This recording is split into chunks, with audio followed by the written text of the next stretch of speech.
चन्द्रमण्डलाकारं व्याप्तं येन चराचरं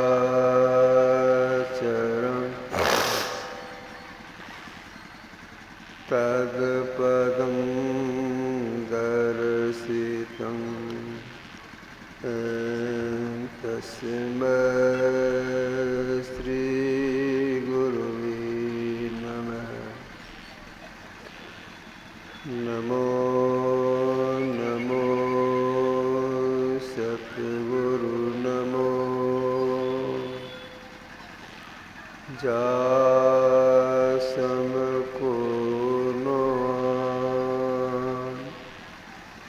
परम पुरुष होते अधिक गावै संत सुजान। धन्य धन्य सतगुरु सुखदाय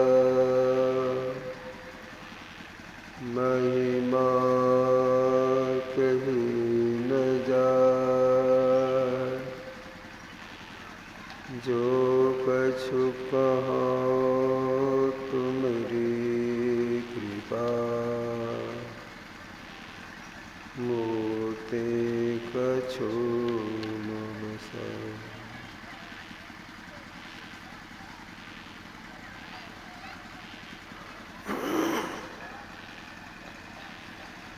बुध मंगलमय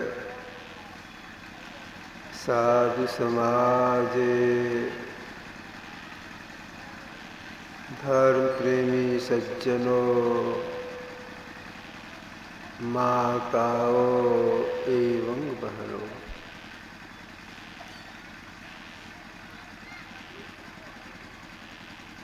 परमात्मा की सृष्टि बड़ी विचित्र है।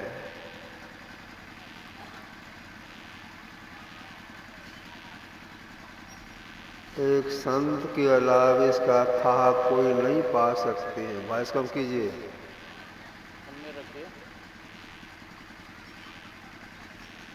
धर्मशास्त्र के पढ़ने सुनने से यह जानकारी मिलती है करोड़ों ब्रह्मांड है, एक दो नहीं, करोड़ों ब्रह्मांड है और एक एक ब्रह्मांड को सुचारू रूप से चलाने के लिए एक ब्रह्मा, एक विष्णु, एक महेश की नियुक्ति हुई है। तो करोड़ों ब्रह्मा विष्णु महेश है। कितनी विचित्र सृष्टि है।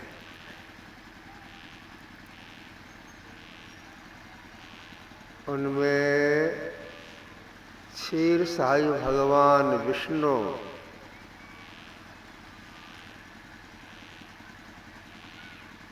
राम के रूप में अवतरित हुए। क्यों अवतरित हुए? नरलीला करने के लिए।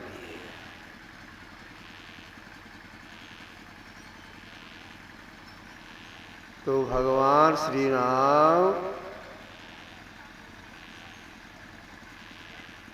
अपने राजत्व काल में कभी कभी आम सभा बैठाते थे। आम सभा से मतलब या किसी को रोक टोक नहीं, सभी आ सकते हैं उसमें।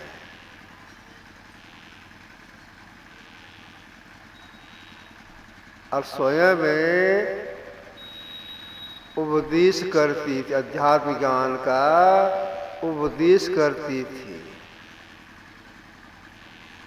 तो देखिए महापुरुषों का जो उपदेश होता है वह सबके लिए होता है और सर्वकाल के लिए होता है, सब दिन के लिए होता है। तो भगवान श्री राम ने अपनी प्रजाओं के माध्यम से संसार के लोगों को उपदेश दिए। उन उपदेश के सिलसिले में अभी हम लोगों ने पाठ के रूप में सुना। उसमें एक बात हम लोगों ने यह सुना, भगवान श्री राम ने अपनी प्रजाओं से कहा था, आकर 4,84,00,000 जोनि भ्रमत किया जीव अविनाशी, फिरत सदा माया कर प्रीरा, काल कर्म स्वभाव गुण घेरा।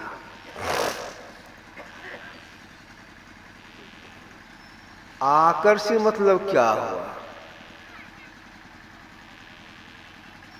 अगर कोई यह समझे कि कहीं से आकर के, रुपौली से आकर के या पूर्णिमा से आकर के सत्संग आए हैं, यह नहीं, यह सटीक नहीं है। आकर से मतलब है 4 खाने। 4 खाने कौन कौन? अंडज, पिंडज, उखमज और अंकुरज। अंडज जो अंडा से पैदा होता है उसको अंडज बोलते हैं। जैसे सांप अंडा से पैदा होता है, गिरगिट अंडा से पैदा होता है, मछली अंडा से पैदा होता है, कछुआ अंडा से पैदा होता है। तो जितने अंडे से पैदा होने वाले हैं सबको कहा गया अंडज, एक खाने हो गए। पिंडज जो पेट से डायरेक्ट पैदा हो, तो पेट से डायरेक्ट,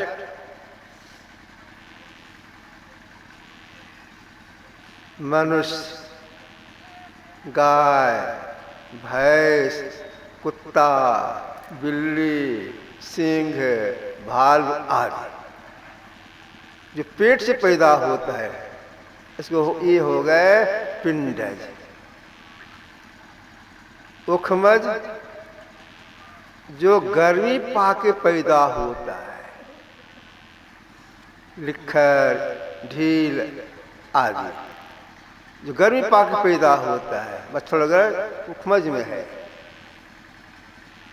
अंकुरज जो भूमि फूल के पैदा होता है, गाछ वृक्ष पहाड़ आदि।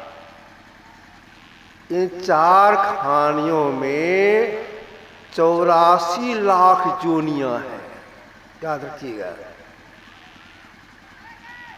इन 4 खानियों में 84 लाख जोनियां हैं। इन 84 लाख जोनियों में या मनुष्य का शरीर सर्वश्रेष्ठ है। पिंडज में बहुत से शरीर है, लेकिन मनुष्य शरीर सबसे श्रेष्ठ है।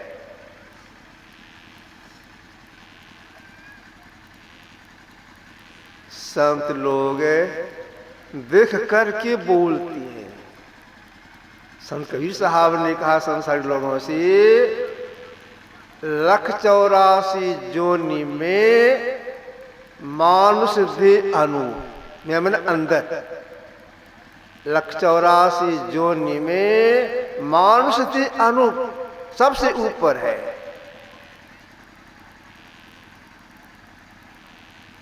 इतना उत्तम शरीर हम जीवात्मा को कैसे मिला?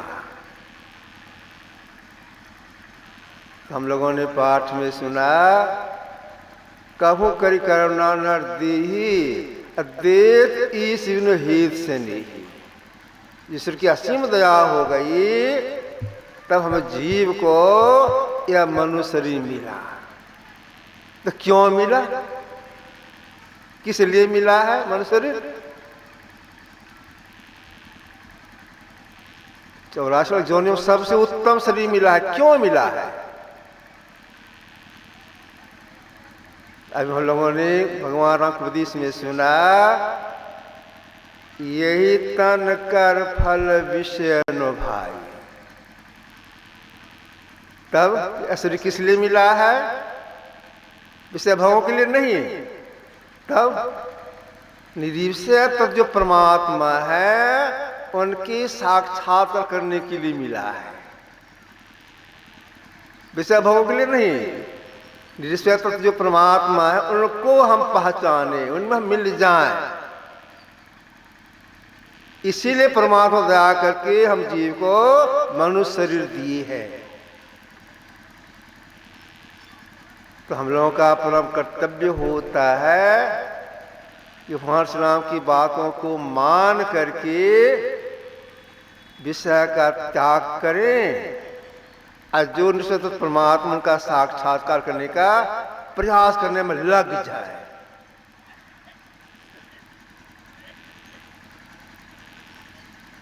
भगवान श्री राम ने कहा विषय का त्याग करने के लिए, जैसे तो परमात्मा का साक्षात्कार करने के लिए तो विषय कितने हैं पहले यह जानना चाहिए। विषय कितने हैं इसका त्याग की भगवान श्री राम ने कहा विषय 5 हैं। समासूरत में विषय 5 हैं।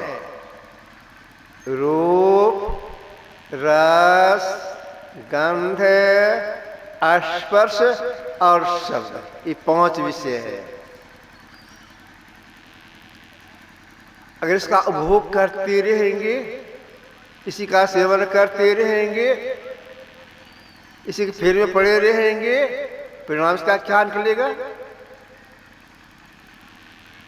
तुलसीदास जी महाराज ने लिखा है विनय पत्रिका में 5 परस रस शब्द गंध और रूप इनकर कहा न कीजिए बहुरी पर भव।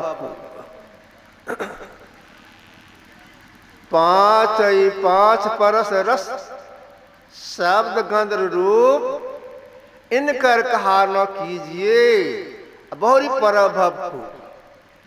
अगर 5 विषयों का सेवन करते रहेंगे तो भवकूप में पड़ी रहेंगे, मतलब आवागमन चक्र से नहीं छूटेंगे, दुख होता ही रहेगा।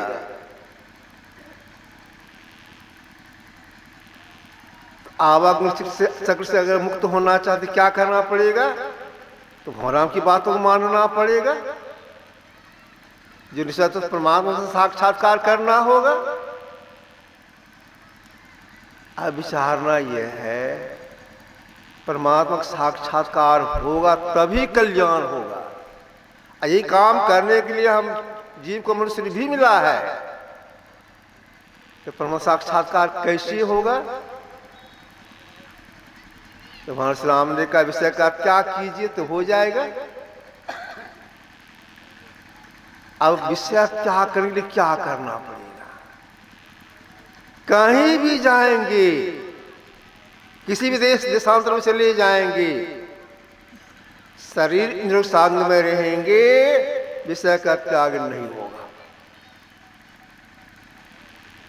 तब क्या करने के लिए महापुरुषों ने कहा अगर कोई विषय का त्याग करना चाहती हैं, साक्षात्कार करना चाहती हैं, तो बाहर में भटकन नहीं, बद्रीनारायण जाएंगे, हरिद्वार जाएंगे, ऋषिकेश जाएंगे, विषय का त्याग हो जाएगा, यह संभव नहीं है। विषय त्याग करने के लिए अपने अंदर में चलना होगा।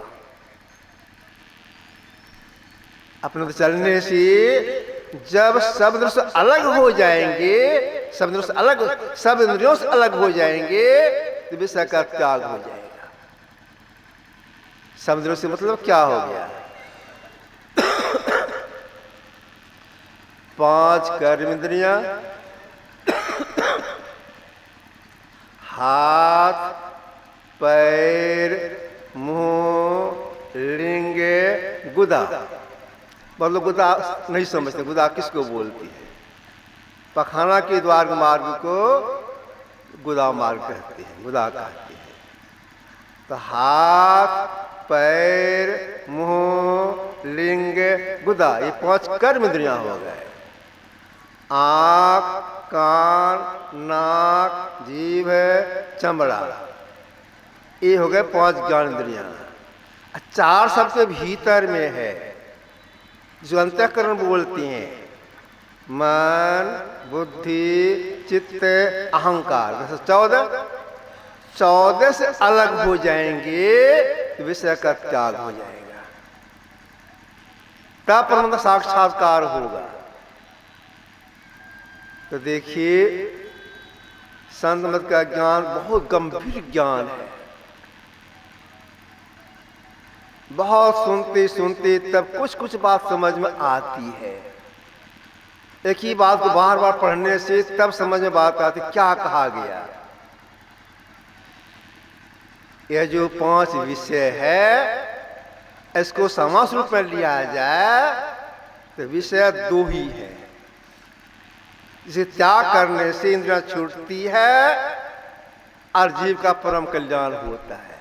तब आप कहेंगे 5 से 2 कैसे हो गया?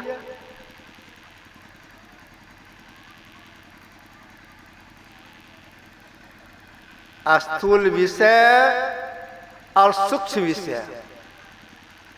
तो आपका स्थूल विषय हम किसको कहेंगे और सूक्ष्म विषय किसको कहेंगे? इसके त्याग से हम परम साक्षात्कार कर लेंगे। स्थूल विषय 5 कर्मेंद्रियां, 5 ज्ञानेंद्रियां, 4 भीतर की इंद्रियां जो पहले में कहा। इसके साथ में रहा करके हम जीव जो कुछ देखते हैं, सुनते हैं, छूते हैं, ये सब के सब हो गए स्थूल विषय। इस आंख से दिव्य से दिव्य देखने पर भी वह स्थूल विषय ही है।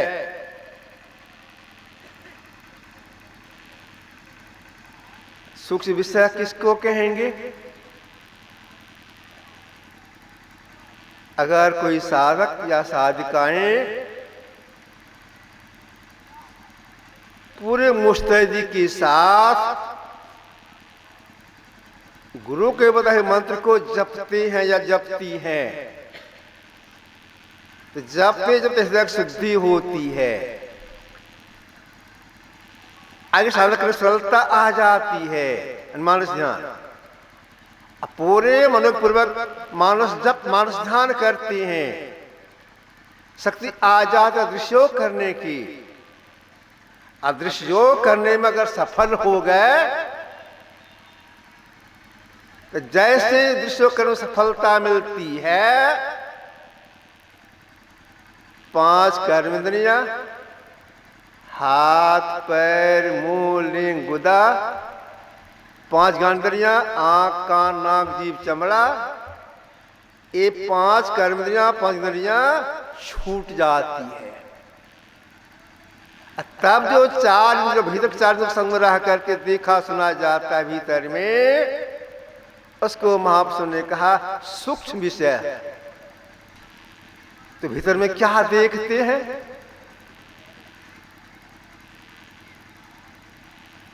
यह जो हम लोगों का शरीर है,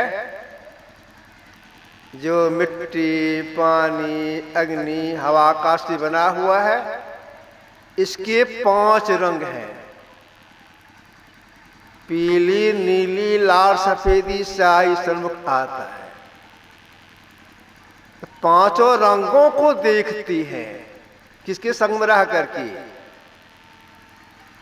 मन, बुद्धि, चित्त, अहंकार संग में रह करके 5 रंग दिखाई पड़ता है भीतर में, आगे पीछे नहीं, एक बार की।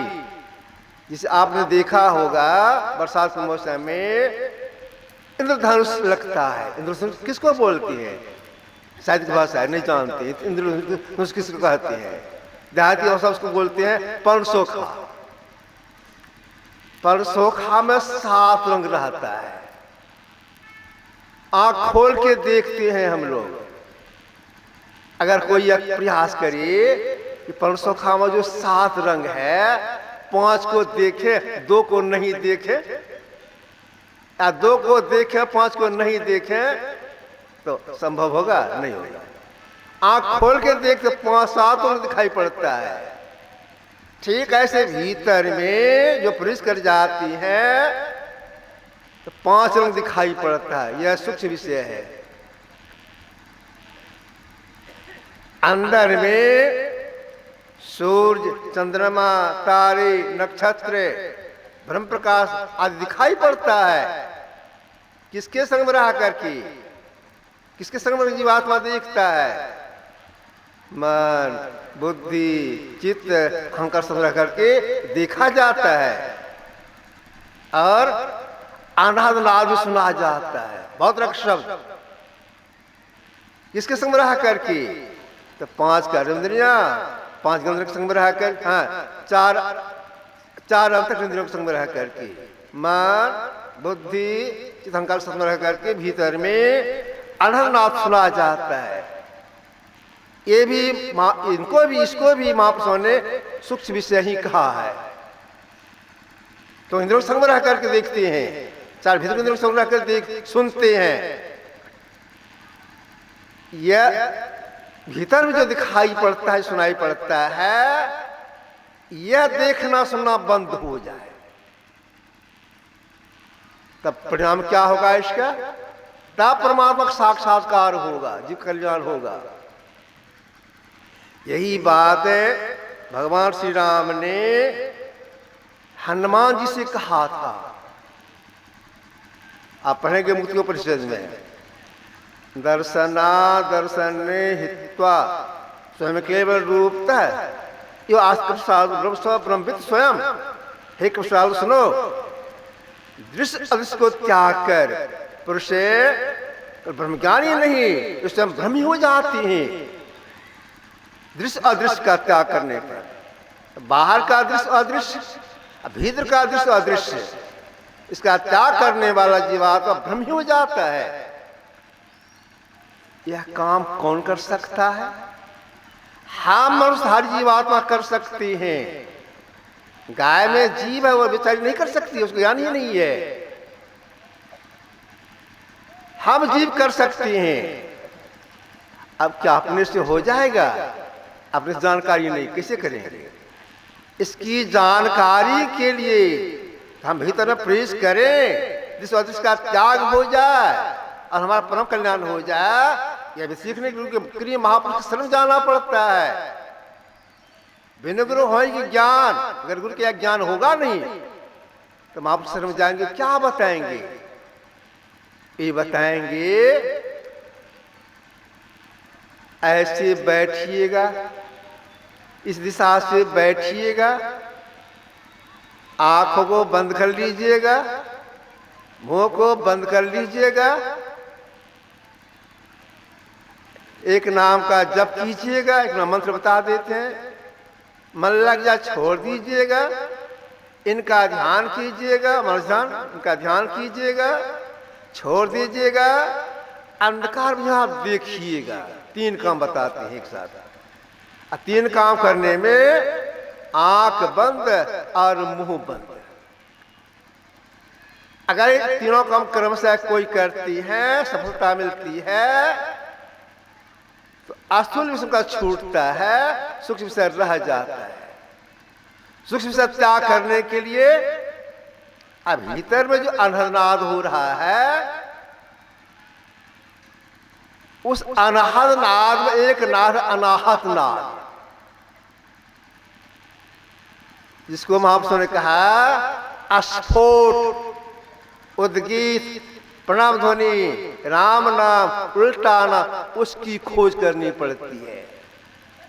तो डेग डेग में गुरु की आवश्यकता पड़ती है। गुरु बताते हैं वह शब्द ऐसा है, संघर्षा बताती वह शब्द ऐसा है, इधर से आ रहा है, उसको सुनने के लिए आपको यह काम करना होगा। क्या काम करना होगा? आंख बंद, मुंह बंद और कान बंद लगा कर अभ्यास करना होगा। वह शब्द जो है इधर से आ रहा है, संगीत भाषा बताती है शब्द इधर से आ रहा है, उसको सुनने के लिए आपको यह काम करना होगा। उनकी आदेश अनुसार जो सब साधना सीख लेती हैं, करती हैं, अगर सफलता मिलती है, परिणाम क्या होता है?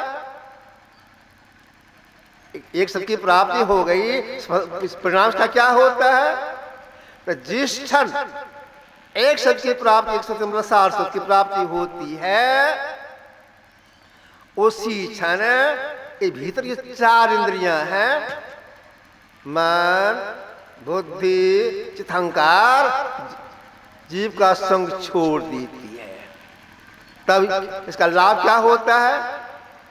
शब्द गयो जीव संशय नाही सावित्र संग। शब्द का जैसे प्राप्ति होती है, सारे संशयों का नाश हो जाता है।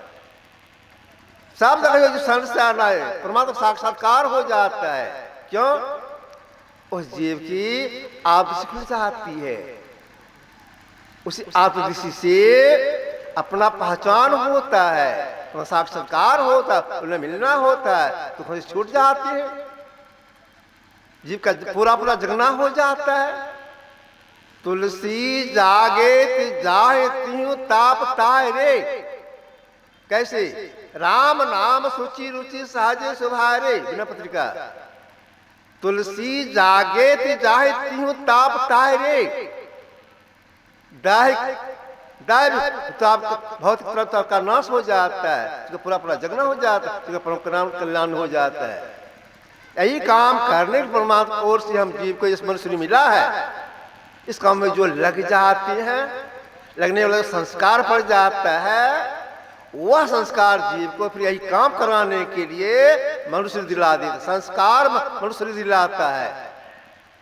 उनसे आकर के इस आदमी को नहीं सीखी, खाने पीने मस्ती में समय बिता दिए, शरीर छूट गया, तब क्या होगा? वर्ण मन खा देगी, मनुष्य नहीं मिलेगा। इसके बाद और शरीर में जाना पड़ेगा। 84 जोनियों मनुष्य का शरीर श्रेष्ठ है, या तो शरीर मिलेगा नहीं। इसके बाद जो और शरीर है, उसमें बारी बारी से जाना होगा। समझ के कब मनुष्य शरीर मिलेगा? अवसर से लाभ लेना चाहिए। अगर अवसर से चूक जाएंगे तो फिर भारी दुख में चले जाएंगे, दुखों को भोगना, भारी दुख में चले जाएंगे। भारी दुख में नहीं जाए, हम लोग भगवान राम की बातों को मान करके अल्पसार करने की सीख कर करने में लग जाए, विलंब नहीं करें। जो सीखे हैं उनको समय लगा कि यह काम करना पड़ता है। अगर समय नहीं दे पाएंगे, सफलता नहीं मिलेगी। समय लगाना पड़ता है। तब आप कहेंगे हम तो गृहस्थ आश्रम में हैं, उतना समय कहाँ से मिलेगा? ठीक है, गृहस्थ आश्रम में रहती हैं, दिन में काम धंधा करती हैं। अगर आपको हौसला है, रात में जग के कर सकते हैं। रात में क्या करते हैं? रात में हल जोतते हैं। रात में क्या करते हैं? रात में कौन कर सकते हैं? जो सवेरे भोजन करेंगे, सवेरे सो जाएंगे, तब मध्यरात्रि में जग कर सकती हैं। कुछ समय में खाएंगे, गला तक खा लेंगे, कुछ समय में सोएंगे, तब जग होगा? नहीं होगा। कुछ संयम करना पड़ता है। तो संयम रहते हुए अपने कल्याण के लिए साधना करनी चाहिए। इसके शरीर मिला हुआ है। तो जो सत्संग करके उनको जानकारी मिलती है, प्रेरणा भी मिलती है, तो हम लोग समय पर ध्यान जरूर करना चाहिए। देखिए, मन लगे अथवा नहीं लगे, समय पर जरूर बैठ जाना चाहिए। हम एक ऐसे देर तक बैठ सके, इसके लिए सिर्फ कुछ खुराक भी चाहिए। खुराक यह है, थोड़ा टहलना चाहिए, कुछ आसन व्यायाम कर लेना चाहिए, तब जो बैठेंगे तो एक सब देर तक बैठ सकती हैं। यह भी चाहिए, टहलना चाहिए, देर तक बैठना चाहिए, बैठे प्रयास करिए, कुछ टहलना भी चाहिए। गुरुदेव सवेरे शाम टहलती थी, हुलचर में बैठ के भी हुलचर में बैठ के टहलती थी। थोड़ा टहलना भी चाहिए। और यह प्रयास है, जब हम बैठे तो हिलडोल नहीं करें, अगर हिलडोल करेंगे सफलता नहीं मिलेगी। जितनी ही देर बैठे हिलडोल नहीं करें, हिलडोल तजी सुरक्षित करी प्रभुता रुगाइए। यही आपसे थोड़ा सा रखा, शेष कल के सत्संग सुनेंगे। श्री सद्गुरु महाराज की जय।